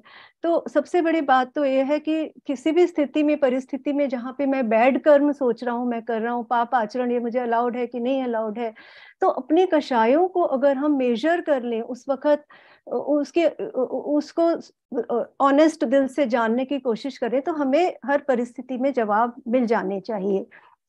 तो इसको मैं उदाहरण से स्पष्ट करना चाहूंगी, जैसे कि आप सपोज, अब हम बिल्कुल ही पुश टू द वॉल वाली सिचुएशंस ले लेते हैं कि हम, कोई शिपरेक हो गया हमारा, हम ऐसे आइलैंड में पहुंच जाते हैं जहाँ पे कुछ खाने को नहीं है और बाकी लोगों को कि समुद्र है, उनको फिश मिल रही है तो वो फिश खा रहे हैं। तो हम क्या करेंगे एज अ जैनी श्रावक? तो उसमें सबसे पहले तो हमारा कर्तव्य बनता है कि जो कुछ हमें अपने श्रावक जीवन की ये सब रूल्स को, लिमिट्स को ध्यान में रखते हुए जो कुछ मिल सकता है, जैसे कि बहता हुआ पानी मिल जाए जो कि स्वच्छ माना जाता है, प्रासुक नेचर में बहता हुआ पानी है, या कुछ और ऐसी वनस्पति टाइप चीजें हमें मिल जाती हैं। अगेन मतलब साधारण जितने हम वो कर सकते हैं, अपना उद्यम कर सकते हैं, उसके बलबूते पे हमें सब ये सब मिल जाता है, तो हमें ये ग्रहण करना चाहिए। और एक जैनी श्रावक के मन में ये भावना जरूर होनी चाहिए कि ये शरीर मैं नहीं हूँ, मैं तो एक आत्मा हूँ। और ये भेदभाव अगर हम कुछ हद तक हम करते हैं तो हम समता भाव से ऐसी सिचुएशंस को झेल सकते हैं। हम सब ने ही ये मतलब परमागम ऑनर्स पढ़ते पढ़ते हमें प्रेरित किया जाता है कि ऐसी भावना जरूर भाओ कि जैसे सर दर्द हो रहा है तो अपने आप को डिसोशिएट करने की कोशिश करो। उस समय सर दर्द से अपना उपयोग हटा के आप अपने अंदर, अपने उन्मुख, अपनी आत्मा की वैभवता, महिमा को देखने की कोशिश करो, अपने को ज्ञायक स्वरूप जानने की कोशिश करो। तो ये सब भाव हमें इसीलिए सिखाए जाते हैं। ये वे टू अपनी मिथ्या दृष्टि को, मिथ्या दर्शन को दूर करने का ही तरीका है। और समता भाव इनसे आता है, ऐसे भावों से। तो इन भावों का सहारा लेके हमें ऐसी सिचुएशंस को समता भाव से डील करना चाहिए। और फिर क्रमबद्ध पर्याय का हमें भाव भाषण अगर हुआ है तो हमें पता होगा कि हमारा जीवन मरण डिसाइडेड है। जो हमारी होनहार है वो भी मेरे कर्मों के अनुसार है। अगर मेरे ऐसे पूरे कर्म हैं तो हैं, मुझे उनको जितना हो सके समता भाव से वो करूं, लेकिन अन्याय अनीति अभक्ष में ना जाऊं। तो ऐसी सिचुएशंस को मतलब उसमें हो सकता है बहुत, ये अपनी अपनी मन की कषाएं हमें उस समय उनको टटोलना है कि हम क्या कर सकते हैं और जैन धर्मों के सिद्धांतों की सहायता से कैसे अपना स्थितिकरण कर सकते हैं। और एक तो सिचुएशंस, मुझे अगर टाइम है तो मैं बोलूं? बिल्कुल बिल्कुल हाँ। मृदु जी, बहुत टाइम है। तो जैसे कि सपोज मैं कोई हैप्पीली मैरिड है लेकिन फिर भी वो किसी और लड़की से प्रेम में पड़ जाता है और ऐसे लगने लगता है उसको कि इसके बिना तो मेरा जीवन व्यर्थ है, मैं जी ही नहीं सकता। मतलब वो ये पुश टू द वॉल वाली सिचुएशन है। तो क्या करे वो? मतलब अपनी पुरानी बीवी को छोड़ दे और इसके साथ या फिर बिना शादी किए टू टाइम करे अपनी बीवी को, गर्लफ्रेंड को भी डाक में रखे, मतलब ये सब मायाचार करे क्योंकि उसके पास तो वो बहुत अच्छा तरीका है ना। इसको बोला तो उसका दिल टूट जाएगा, बीवी को बोला उसका दिल टूट जाएगा, ये मैं कैसे कर सकता हूँ? तो यहाँ भी हमें अपनी कषायों को टटोलना है कि ये अन्याय है, क्लियर अनीति है।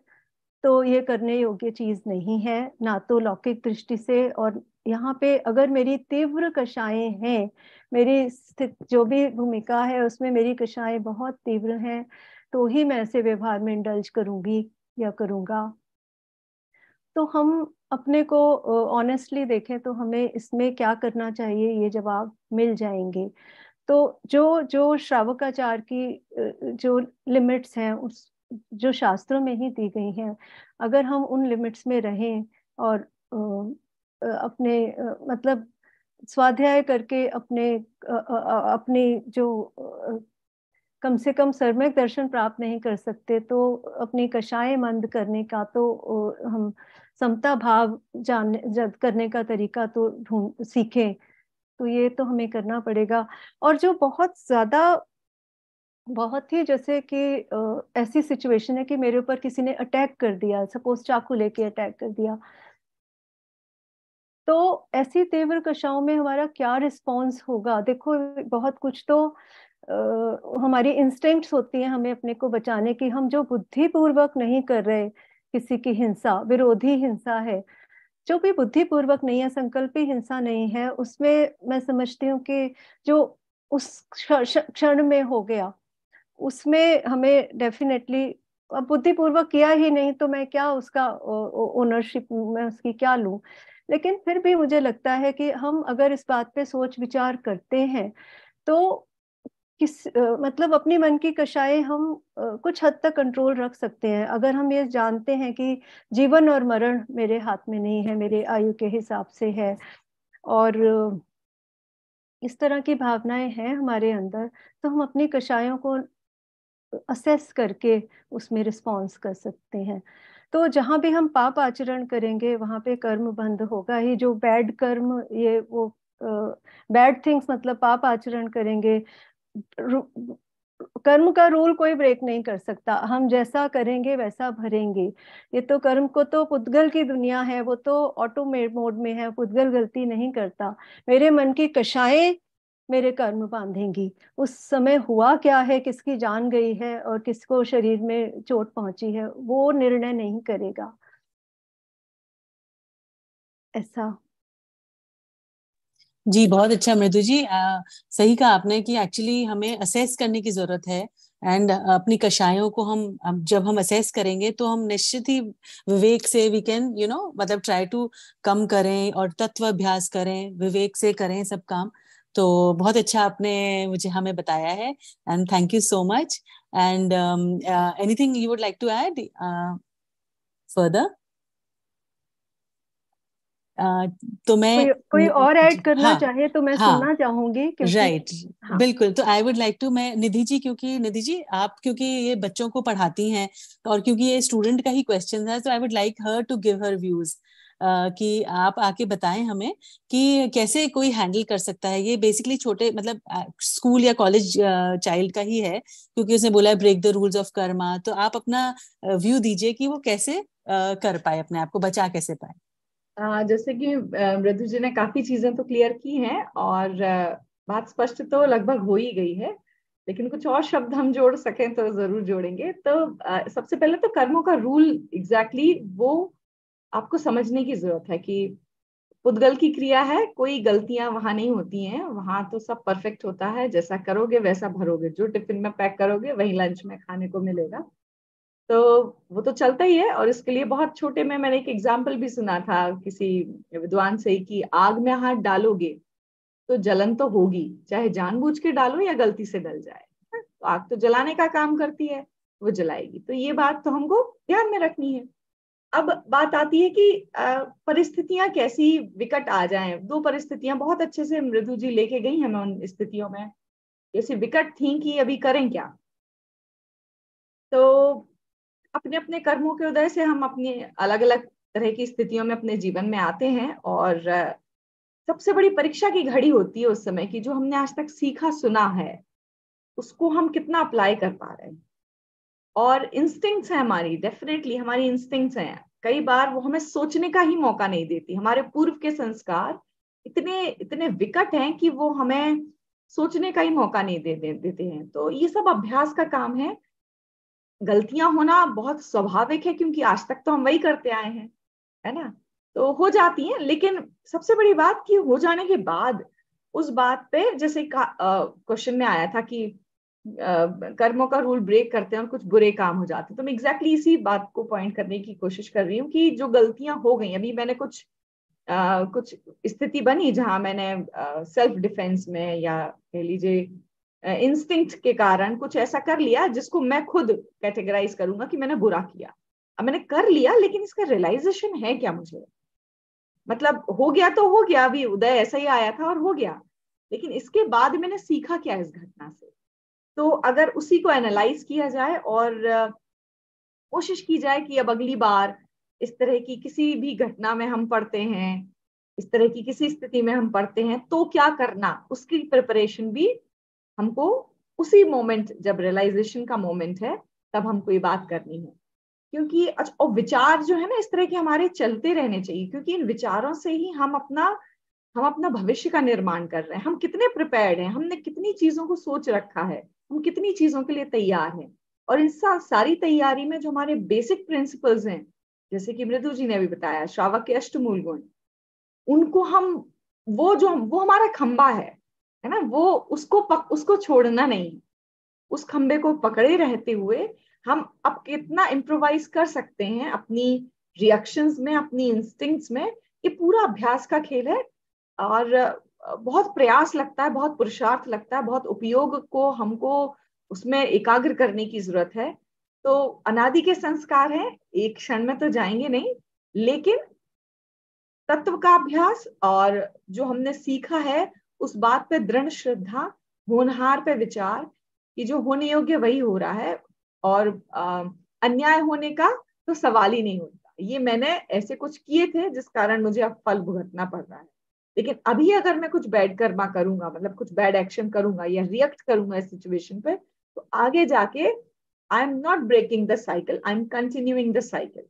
ये थॉट अगर बहुत स्ट्रांगली हम पकड़ के रखते हैं तो डेफिनेटली हमको चीजों को रिएक्ट करने में, चीजों को झेलने में हमको बहुत मदद मिलती है इन चीजों से। तो बस इतना ही मैं कहना चाहती हूँ कि विचार चलते रहने चाहिए, दूसरों को जज करने में नहीं, ये इसने ऐसा कहा, उसने वैसा मेरे साथ कर दिया। जो हमारी पर में बुद्धि है ना, सबसे बड़ा प्रॉब्लम ही हमारा यही है कि हमारा पूरा पुरुषार्थ और पूरा उपयोग ना पर में लगा है, या तो अपने शरीर में, अपनी बिलोंगिंग्स में, या दूसरे क्या कर रहे हैं, क्या कह रहे हैं, हम पूरी बुद्धि उसी में लगा के रखे हैं। जबकि हमें तैयारी अंदर में करनी है, जो सीखा, जो सुना, जो हमने, चाहे मूल गुणों की बात हो, चाहे वस्तु स्वरूप की बात हो, हमें अपना पूरा विचार, उपयोग और समय बेसिकली इस अपने ही तत्व की खोज में और उसके ही और एक्सप्लोरेशन में लगाने हैं, रादर बाहर। तो अगर हम ये इतनी तैयारी रोज रखते हैं, इसका अभ्यास अगर हम रोज करते हैं, तो हमारे जीवन में दुर्घटनाओं की आशंकाएं कम हो जाती है। और बाकी कोई रामबाण तो है ही नहीं, अभ्यास ही एकमात्र उपाय है। बिल्कुल निधि जी, बहुत अच्छा कहा आपने। मृदु जी, आप कुछ कहना चाहते हैं? ठीक है, तो जैसे आपने निधि जी बताया अभी कि अभ्यास की जरूरत है, तो मैं रश्मि जी से पूछना चाहती हूँ, क्योंकि रश्मि जी ने भी 5 साल का, जैसे हम लोग ने सबने कोर्स किया, तो थोड़ा सा आप बताइए, थोड़ा सा बताइए अभ्यास का क्या फायदा हुआ हमें 5 साल जैसे हम सबने किया है। क्योंकि हमारे पास यूट्यूब पे बहुत सारे क्वेश्चंस भी आ रहे हैं कि वो ज्वाइन करना चाहते हैं इसे और ये सब। तो आप जरा अपना एक्सपीरियंस शेयर करिए, तो बहुत लोगों को उससे हेल्प मिलेगी। Rashmi ji, over to you. जी जी, थैंक यू। एक्चुअली ये जो 5 साल का जो कोर्स किया था, उससे बहुत ही ज्यादा फायदा हुआ है मुझे पर्सनली। मतलब हम सभी को हुआ है, हम लोग देख ही रहे हैं, हमारी बैच तो हम लोग जानते ही हैं। पर्सनली तो जैसे कि पहले स्वाध्याय हम लोग करते थे, थोड़ा बहुत करते थे, लेकिन जो सिस्टमेटिक वे से जो स्वाध्याय हुआ है कि प्रॉपरली, पहले मतलब बालबोध से जो हमने शुरू किया है, थोड़ा बहुत तो पता था पहले से, पर जो बालबोध से शुरू किया है और उसके बाद समय सारजी, प्रवचन सारजी तक जो आके जो हमारा डेवलपमेंट हुआ है, तो वो तो मतलब हमको खुद को ही पता चलता है कि हमें कितना उसको हमने अंदर उतारा है, जिससे हमें फायदा हुआ है। सिर्फ स्वाध्याय ही करके तो नहीं फायदा हुआ, बट उसको जो जिस तरह से देखा कि कषायों की जो मंदता हुई है, कभी कुछ कषाय आ भी जाती है तो सोचते हैं कि अरे ये तो गलत है, हमने नहीं करना चाहिए। आती तो है क्योंकि संसारी जीव है हम लोग, तो ये कषाय जो है वो कम हुई है, ऐसा मुझे पर्सनली लगता है। और जो जिनागम के जो प्रिंसिपल्स है बहुत सारे, जो वो पहले इतने ठीक से समझ में नहीं आते थे, तो वो अभी तो काफी सारे प्रिंसिपल्स को मैं अच्छे से समझ सकती हूँ और अपने जीवन में उसको पूरी तरह से उतारने की कोशिश कर रही हूँ। बस इतना ही। तो और यही मैं मतलब अपने फ्रेंड्स को वगैरह भी इंस्पायर करती रहती हूँ कि आप लोग भी इससे जुड़ो, या इससे नहीं जुड़ते होंगे क्योंकि सिस्टम असाइनमेंट्स वगैरह बहुत लोग डर जाते हैं कि असाइनमेंट्स होते हैं, तो उनको बताती हूँ कि इससे तो हमारा फायदा ही है, और अगर नहीं तो फिर भी आप अपना स्वाध्याय तो कीजिए, ताकि इसी से हमारा कल्याण होना है आगे जाकर। तो बस इतना ही कहना चाहूंगी। बिल्कुल, थैंक यू रश्मि जी। और मैं वही है www.practicaljainism.com है वेबसाइट, आप इसमें जाके रजिस्टर करिए अपने को। और इसको बहुत इजी है, कोई बिल्कुल ओपन बुक है सब कुछ, कोई भी प्रॉब्लम नहीं है। और आप देख ही रहे हैं हम लोग को कितना रस आ रहा है। मृदु जी तो सेकंड बैच की पास आउट ही हैं, तो आप देख ही रहे हैं कितना हम लोग को वी आर मतलब वी फील एम्पावर्ड बेसिकली, इतना हमारे अंदर निर्भयता आ जाती है, बल आ जाता है। और हमारे ही बैच के निहित जी हैं, तो निहित जी को मैं इनवाइट करना चाहूंगी। निहित जी, आप कुछ कहना चाहेंगे कि आपको ये 5 साल के कोर्स से क्या फायदा हुआ? वी हैव टाइम एक्चुअली, तो Nihit ji, over to you. Thank you Tanu ji. Am I audible Tanu ji? Yes जी यस। बिल्कुल बिल्कुल। जी हाँ, तो मैं यही कहना चाहता हूँ, जैसा मृदु जी ने भी बताया है हमें कि हम स्वाध्याय के लिए कोशिश करते हैं, मंदिर जाते हैं, कोई भी शास्त्र उठाया हमने, कोई भी पृष्ठ खोला और कुछ भी पढ़ लिया, लेकिन वो हमारे अंतरंग में तो जब तक नहीं उतरता है। और इस कोर्स के थ्रू जो हम सिस्टमेटिक एक पढ़ाई करते हैं आगम की, बिल्कुल ए से शुरू होता है, मतलब कह सकते हैं बिल्कुल बेसिक से शुरू कराते हैं। नमोकार मंत्र भी अगर आपको नहीं आता है तो वो उसका भी मतलब समझाएंगे। और फिर उससे एकदम समय सार जी और कुंद कुंद आचार्य के और भी जो शास्त्र है वहां तक, प्रवचन सार जी, नियम सार जी वहां तक ले जाते हैं। तो एक बहुत डीप नॉलेज हमको से मिलती है, एक गहराई आती है, और एक हमारा सेल्फ असेसमेंट करने का, खुद के विचारों को, खुद के परिणमन को हम एनालाइज कर सकते हैं हर क्षण कि हम कहाँ थे, हम अब कहाँ आ गए हैं, और हमारे विचारों में क्या चेंजेस आ रहे हैं। और जो नेगेटिव थॉट्स तो आते ही हैं, वो तो परिणमन है पुद्गल पर्यायों का, कषायों का, तो वो तो चलता ही है। लेकिन उससे इंडिफरेंट भी हम अपने आप को रख सकते हैं, हम अपने ज्ञान में जान सकते हैं कि हाँ ये गलत चीज थी, मेरे विचारों में आया, ऐसा नहीं आना चाहिए। और जब ये अभ्यास करते करते तो इतना स्ट्रांगनेस आ जाती है अंदर कि गलत चीजें आपके मन में आएंगी ही नहीं कभी। तो मुझे लगता है ये सबसे बड़ा फायदा है इस कोर्स को ज्वाइन करने से, जो मुझे हुआ है। और जब मन में, हमारे अंदर विचारों में चेंजेस आते हैं तो वो बाहर व्यवहार में भी अपने आप आता है। कई चीजें जो हम सोचते हैं कि हम तो कभी छोड़ ही नहीं सकते, हम कभी कुछ त्याग ही नहीं कर सकते, हम कैसे रह सकते हैं रात्रि भोजन के बिना, या कैसे रह सकते हैं जमीकंद आदि के बिना। तो जब अंदर से आपके चेंजेस हो जाती है ना, तो बाहर बहुत आसान हो जाता है ये सब चीजें करना, श्रावकाचार्य जी का पालन करना। एकदम तो नहीं आप पूरा फॉलो कर सकते, लेकिन धीरे धीरे धीरे धीरे आपके अंदर चेंजेस आते हैं, तो फिर आप बाहर भी फॉलो करना, मुझे लगता है, शुरू कर सकते हैं। तो ये बहुत बड़ा फायदा है, और मुझे लगता है हर किसी को इस कोर्स को ज्वाइन करना ही चाहिए। क्योंकि अगर आगम की पूरी जानकारी चाहिए और करनी है, और आगम के आधार पे अपने आप के जीवन का परिवर्तन करना है, नहीं तो हम वही कषायों में पड़े रहेंगे, सुबह शाम वही दौड़ भाग, कमाने की, धमाने की, परिवार की, यहाँ की वहाँ की। हमने अपने लिए क्या किया? यहाँ जो हम कुछ भी करके जाएंगे वो तो सब यही रह जाने वाला है। ऐसा विचार भी तो हमें आना चाहिए कि हम अपने लिए क्या करके जाएंगे। जब इस जीवन को हम पूर्ण करके जब पर्याय परिवर्तित होगी, तो हमने अपने लिए क्या किया। मुझे लगता है कि ये कोर्स का बहुत बड़ा फायदा है, और इससे कुछ ऐसा लगता है कि हम अपने लिए कुछ कर सकते हैं, अपने आगामी भवों के लिए कुछ कर सकते हैं, अपनी नॉलेज को बढ़ाने के लिए कर सकते हैं। और जो भगवान की वाणी है वो तो अनेकांतमय है, तो उस अनेकांतमय वाणी को हम कैसे समझेंगे? कभी भी किसी चीज को हमने उठा लिया, उसमें किसी एंगल से कोई बात कही है, दूसरी चीज को हमने देखा, उसमें कहीं तो कर्तृत्व की भावना से कोई बात कही जाती है, कहीं कहा जाता है कि मैं तो कुछ करता हूँ ही नहीं। तो इन सब चीजों को कैसे रिलेट कर पाएंगे? तो ये मुझे लगता है कि इस कोर्स का सबसे बड़ा फायदा है, और हर किसी को ये करना चाहिए।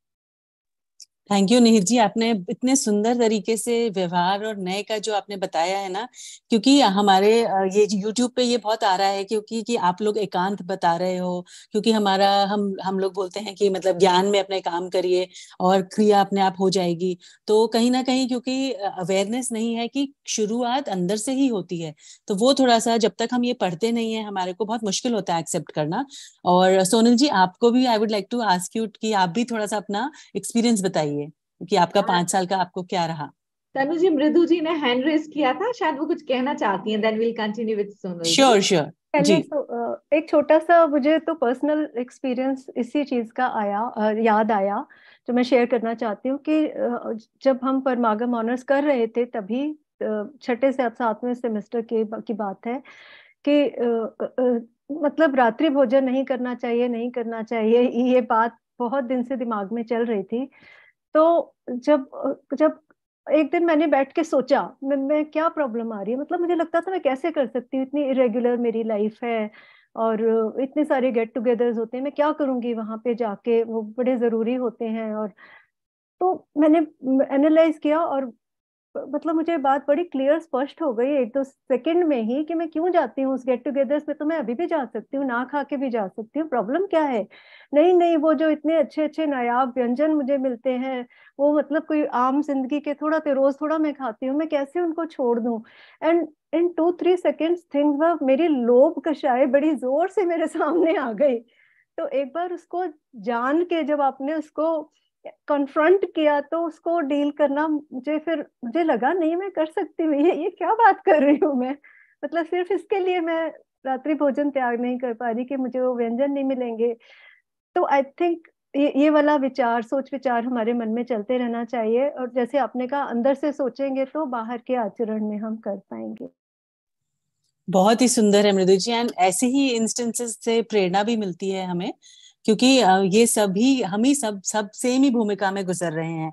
और जैसे मैं भी, हमारे साथ भी यही है, तो मैं थोड़ा सा ये भी मैं भी शेयर करना चाहती हूँ कि we can start with small steps, you know, जैसे मे बी शुरू में नहीं हो पा रहा है तो अष्टमी चतुर्दशी से शुरू करिए, अष्टमी चतुर्दशी को कुछ त्याग कर दीजिए और देव दर्शन का ले लीजिए। तो इस तरह से वी कैन डेफिनेटली, बिकॉज जो हमें मिला है ये अगर हमारे को ध्यान रहेगा कि इट इज इनवैल्यूएबल, मतलब हमने कितना पुण्य किया है तो हमें ये सब मिला है, हमें समझ आ रहा है, यू नो, वो अगर हमारा ड्राइविंग फोर्स होगा, so I am sure we will be able to follow the आचरण also. Sonal ji, over to you now. Thank you Tanu ji. The only few things which I like to add, जो कि आप सबने बोल ही दिया है, बट कोर्स क्यों करना है या कोर्स का कंपैरिजन करें तो ये डेफिनेटली है कि ये इंजीनियरिंग या डॉक्टर्स या कोई भी और डिग्रीज जो है उससे तो कई आसान है और लाभ भी बहुत ज्यादा है, क्योंकि ये इस भव नहीं, ये तो अन्य पूरे भवों के लिए चलना है और अपना भव भी चला जाए इसके लिए करना है। तो दी ओनली थिंग, क्योंकि आप सबने सब कवर ही कर लिया है, तो बहुत सिंपल है इन अ वे, अगर अपन उनको समझने की कोशिश करें तो सिंपल है, वरना तो आप कोई भी करो, लाइक सभी जने यहाँ पे प्रोफेशन में या बिजनेस में आगे कहीं ना कहीं कॉम्प्लेक्सिटीज है, कंपटीशन है, सब है। इस कोर्स में कोई कंपटीशन नहीं है, सबसे पहली बात। और वो उस तरीके की भाग दौड़ बोलते हैं तो वो नहीं है एज कम्पेयर टू जो प्रैक्टिकल लाइफ में रहती है। उन सब चीजों में तो हमें आगे बढ़ना ही पड़ता है, कैसे भी करो। तो इसके मुकाबले में ये कोर्स बहुत सिंपल है, तो डेफिनेटली ये कोर्स करने लायक है और करना ही चाहिए। नहीं भी करें तो एटलीस्ट एक बार ट्राई करके देखिए, ज्वाइन करके देखिए कि इससे क्या फायदा है। तो एटलीस्ट कुछ ना कुछ तो उससे लाभ होना ही है। तो that's the only thing I like to add. Over to you Tanuji. Thank you. Yes, thank you Sonal ji. और मैं बताना चाहती हूँ कि Sonal ji lives in Australia, और फिर भी इनका टाइम वो करती थी मैनेज, हमारी रेगुलर क्लासेस अटेंड करती थी, कभी ऐसा नहीं होता था that you know she would miss. तो वो यही है, जब एक बार रस लग जाता है इन चीजों का तो छोड़ना मुश्किल होता है। और चित्रा जी वैसे is travelling, but I if she would like to say something, या over to you Chitra ji. Yeah, Tanuji, I'm glad I'm able to join. थोड़ा disturbance होगा, but it's okay. I just wanted to share few things. During the trip, I came to know कि कुछ लोगों ने join किया था youngsters, and they left in the middle. तो मैंने पूछा कि क्यों आपने ऐसा, क्या हुआ? तो उन्होंने बोला कि मिसमैच हो रहा था प्रैक्टिसेस में और ज्ञान जो हम अर्जन कर रहे थे उसमें। तो आई थिंक फर्स्ट और सेकंड सेमेस्टर में ही छोड़ देना is a very very hasty decision. बहुत हम लोग के साथ भी ऐसा हुआ है कि थर्ड सेमेस्टर में ऐसा लगा नहीं हो पा रहा है, छोड़ दो, और सर से बात करने। आई थिंक वो ट्रैवल कर रही हैं, आई थिंक शी इज उनका सिग्नल ड्रॉप हो गया है। But this is a very good point कि यू नो मिसमैच जो हो जाता है, ये बहुत बार होता है, जो हम पढ़ते हैं और जो हम कर नहीं पाते, तो वो जो गिल्ट फीलिंग। हाँ चित्रा जी। हाँ हाँ तनु जी, तो मैं ये कहना चाह रही थी कि वो एक बहुत हेस्टी डिसीजन है अगर बीच में ही छोड़ देना। और वो अगर ऐसा हो जाता हमारे साथ तो आई एम श्योर कि वो इतनी रेयर अपॉर्चुनिटी मिस हो जाती। और I would like to motivate them कि वो पूरा करें, धीरज रखें, और जो अंत में उसका फल मिलेगा वो युगों युगों तक, जैसे कहते हैं ना, आत्मा को मिलेगा। And the experience in this life also will be just invaluable. तो this is my addition right now. बिल्कुल सिग्नल जा रहा है तो तनु जी। बिल्कुल बिल्कुल, thank you Chitra ji, so good you could make it. और अब हमारा आज का डिस्कशन हो गया है काफी, तो अब हम अगले सेगमेंट पे बढ़ते हैं। इसके लिए रश्मि जी को बुलाना चाहूंगी कि वो आकर हमें थॉट ऑफ द वीक बताएं। Over to you Rashmi ji. जी थैंक यू तनु जी। आज का जो थॉट ऑफ द वीक है वो है, विषयों की वासना रूप आग को शमन करने के लिए जिनवाणी का अभ्यास मूसलाधार वर्षा के समान है। विषयों की वासना रूप आग को शमन करने के लिए जिनवाणी का अभ्यास मूसलाधार वर्षा के समान है। जिस पर प्रकार ये जो वन में जो भयंकर अग्नि जलती है, दावानल जिसे बोलते हैं, तो वो वन की सभी वस्तुओं को जलाकर भस्मीभूत कर देता है। तो उसी प्रकार ये जो हमारी पंचेंद्रिय विषयों की चाह है, जो हम संसारी जीवों में होती ही है, वो हमें घेर कर जलाती है, सताती है और दुख देती है। फिर जैसे ये मूसलाधार वर्षा है, वही उस दावानल को बुझा सकती है। छोटी मोटी आग तो छोटी मोटा बारिश पानी जैसे हम बकेट से वगैरह डालते हैं तो बड़ी अग्नि तो बुझती नहीं है। तो उसी तरह ये जो जिनवाणी रूपी जो मेघ समूह है, वही हमें हमारी विषयों की चाह को शांत कर देता है। तो इसीलिए हमें नित्य ही स्वाध्याय करते रहना चाहिए। जय जिनेंद्र। थैंक यू रश्मि जी। और आज का हमारा जो डिस्कशन हुआ उसके बिल्कुल मैच, ऐसा लग रहा है मैच कर गया है ये थॉट ऑफ द वीक। तो अब हम लास्ट सेगमेंट के लिए नीत जी को बुलाना चाहूंगी कि वो आके जिनवाणी स्तुति करें। थैंक यू तनु जी। जिनवाणी स्तुति करेंगे हम सभी। स्वतंत्र निश्चल निष्काम, त्याता दृष्टा आत्म राम, मैं वह हूँ जो है भगवान, जो मैं हूँ वह है भगवान, अंतर यही ऊपरी जान, बेविराग यह राग वितान, मम स्वरूप है सिद्ध समान, अमित शक्ति सुख ज्ञान निधान, किंतु आशवश खोया ज्ञान, बना भिखारी निपट अज्ञान, सुख दुख दाता कोई न आन, मोह राग रुष दुख की खान, निज को निज पर को पर जान, फिर दुख का नहीं लेश निदान,